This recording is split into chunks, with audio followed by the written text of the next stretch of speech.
Vous avez parlé tout à l'heure de conventions avec 3000 médecins. Qu'en est-il pour les conventions avec les cliniques privées? Nous sommes conventionnés avec les cliniques de cardiologie, nous sommes conventionnés avec les cliniques de chirurgie d'hémodialyse. Nous sommes aujourd'hui conventionnés avec 18 cliniques en matière de chirurgie cardiovasculaire et quelque chose comme 230 cliniques en matière d'hémodialyse au niveau national. Donc le citoyen est pris en charge sans avancer des frais, totalement en matière de prestations dans ce contexte, chirurgie cardiaque, cardiologie interventionnelle et hémodialyse. Et qui peut bénéficier de ces prestations? Tous les citoyens, tous les assurés sociaux ayant droit, qui bien sûr ouvrent droit, peuvent bénéficier de cette prestation. J'espère que ce nombre sera de plus en plus minime, puisque c'est pas bien en fait d'avoir un problème cardiaque ou un problème. Mais tout citoyen qui a ce problème peut bénéficier de cette prestation au niveau des cliniques. La prise en charge est à 100%. Le citoyen n'avance aucun frais. Merci. Et pour justement les cures thermales? Oui. Les personnes âgées se plaignent de la cherté un peu. Ça ne paye que 80% pour les cures thermales. Non, il y a des prestations qui sont prises en charge à 80% et d'autres prestations qui sont prises en charge à 100%.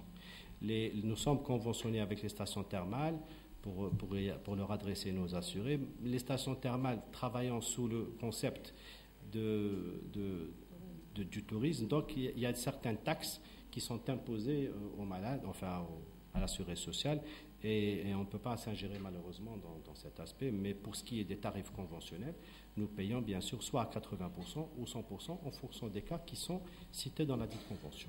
Et pour la mutualité, elle sera incluse dans la carte Chifa? Oui, bien sûr, elle l'est déjà. D'ailleurs, pour beaucoup de mutuelles qui sont déjà incluses dans les cartes Chifa, et que nous sommes en train d'élargir au fur et à mesure à chaque fois qu'une mutuelle se manifeste à notre niveau et désire être prise en charge, nous faisons l'inclusion de ces assurés sociaux au niveau de la carte Chifa.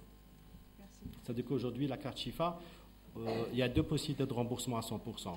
Il y a ceux qui sont mutualistes, ce que vous venez de citer, et il y a les autres cas de figure pour les personnes qui ouvrent droit au remboursement à 100%. Et qu'en est-il pour la formation du personnel? Est-ce que vous pensez qu'il peut répondre à votre plan d'action? La formation de notre personnel? Oui, bien sûr qu'il répond. D'ailleurs, actuellement, nous misons beaucoup, je le disais tout à l'heure, sur la qualité de l'accueil.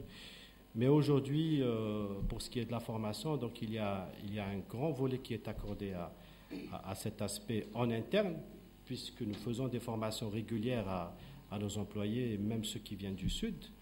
Mais en sus de tout cela, je pense que vous êtes au courant qu'il y a une école supérieure de la sécurité sociale qui est en train de se réaliser au niveau de Ben Aknoun, qui d'ailleurs devient très visible à partir du 5 juillet. Et M. le ministre a donné des orientations pour que cette école donc, soit finalisée pour la prochaine rentrée scolaire. Cette école qui va assurer à vocation internationale, va assurer la formation post-graduation en matière de sécurité sociale dans certains volets, en sus du fait qu'elle va prendre en charge le volet de formation du personnel déjà existant au niveau des caisses, que ce soit en matière de technicité ou que ce soit dans les autres volets, notamment celui de l'humanisation et celui de l'accueil. Merci. C'est moi. Je ne sais pas s'il y a des questions.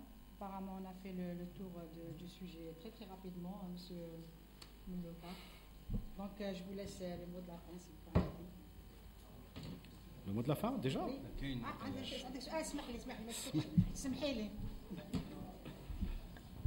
السلام عليكم. كريمة بن عيسى من قناة نوميديا نيوز.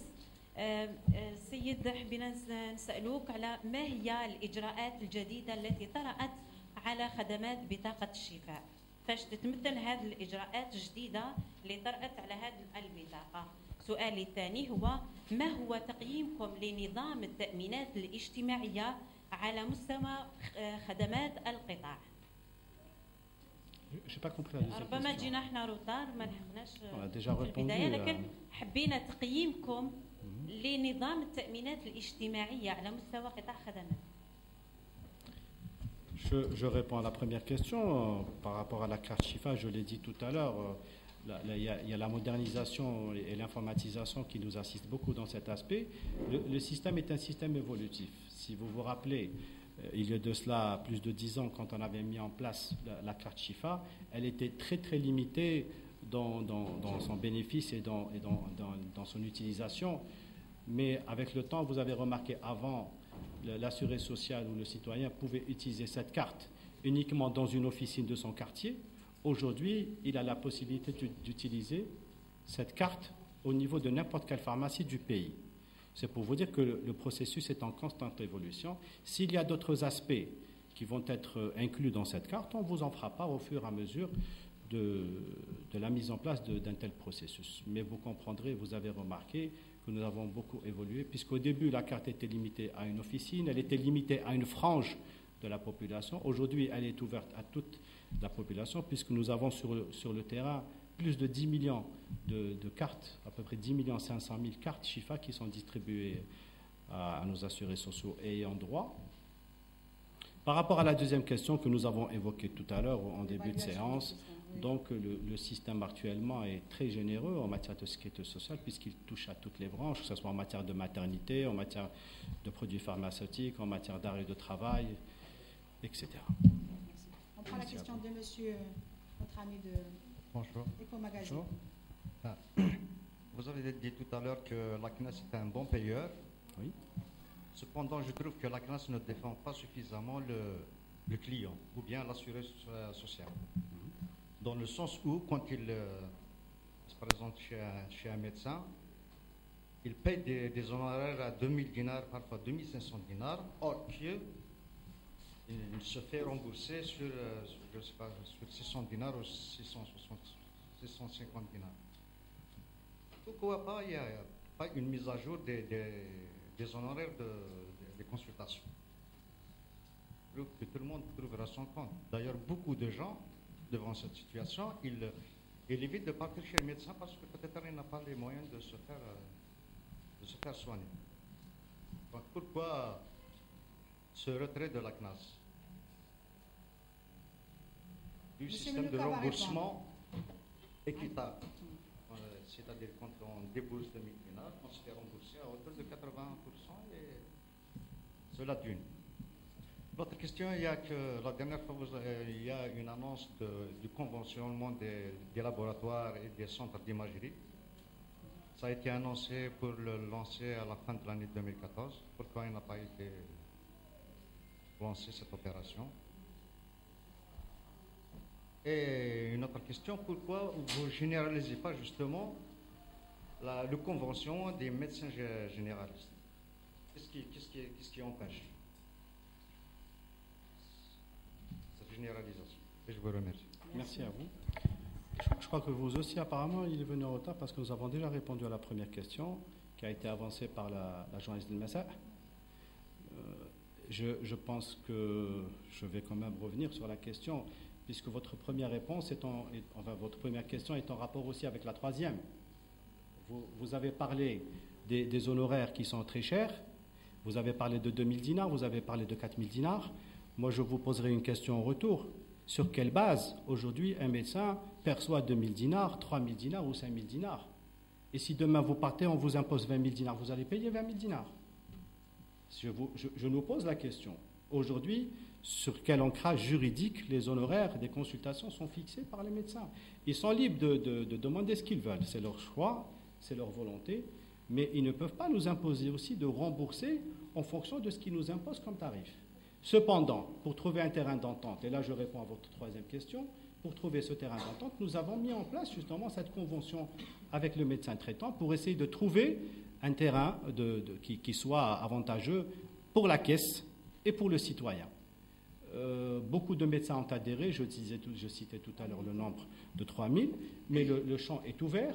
Et pour intéresser encore beaucoup plus, et je l'ai dit encore tout à l'heure, le médecin à se conventionner avec nous, nous sommes en train de nous pencher sur la question, j'ai déjà cité, pour essayer d'ouvrir encore plus le débat avec le médecin prescripteur et trouver un terrain d'entente avec lui.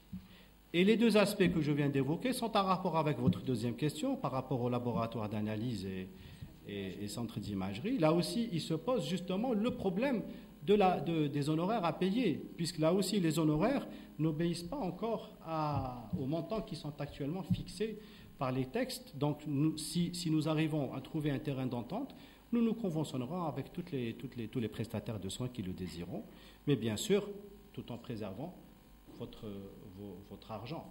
C'est ça notre objectif en fait, c'est vous assurer une qualité de service tout en préservant les moyens financiers à cet effet.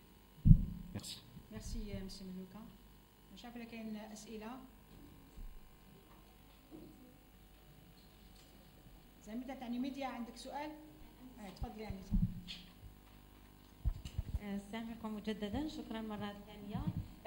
سيتم قريبا التوقيع اتفاقية بين المركزية النقابية وأرباب العمل في القريب. إلى أي مدى يمكن لهذه الاتفاقية تطور هذا القطاع بالنسبة للناس اللي رايحين يستفادوا منه؟ Nous travaillons en coordination extrême avec les syndicats des travailleurs et avec le patronat, parce que ce sont des parties prenantes du système, donc, et l'équilibre de tout le système dépend justement de ces trois facteurs. Nous écoutons, nous sommes à leur disposition. D'ailleurs, on a évoqué le sujet du recouvrement de tout à l'heure. C'est un aspect qui est évoqué justement en coordination avec ses partenaires. Et toutes les mesures de facilitation qui sont apportées sont en coordination étroite avec avec ce que vous venez de citer. Je reviens à un dernier aspect que j'ai évoqué avec vous tout à l'heure, madame, en début de séance. Aujourd'hui, le dialogue et la communication, nous avons d'ailleurs parlé de la communication et de la presse, et aujourd'hui, notre objectif en venant vers vous, ce n'est pas de vous affronter ou d'essayer de nous débiner par rapport à vos questions, mais c'est beaucoup plus de travailler en coordination avec vous pour apporter notre message aux citoyens et à la sécurité sociale en particulier.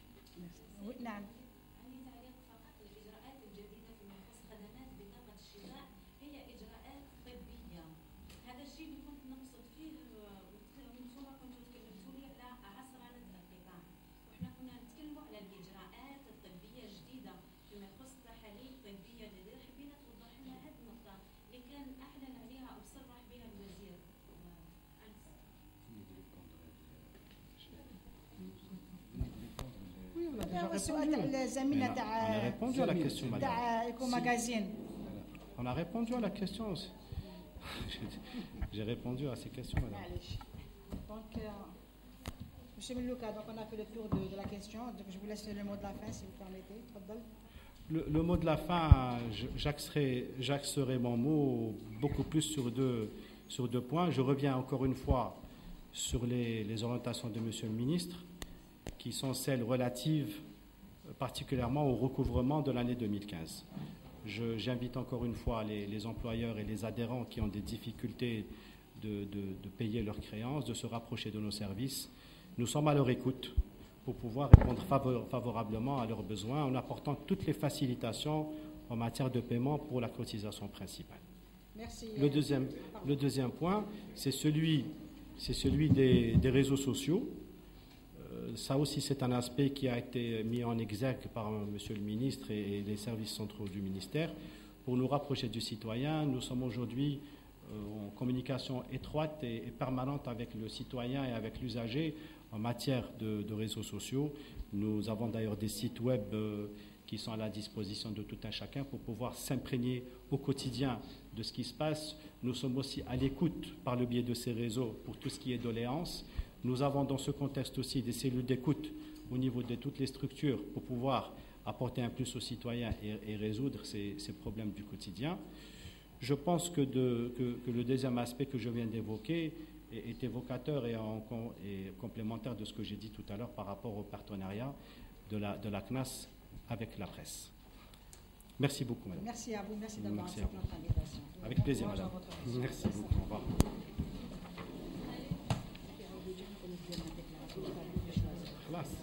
On a déclaré.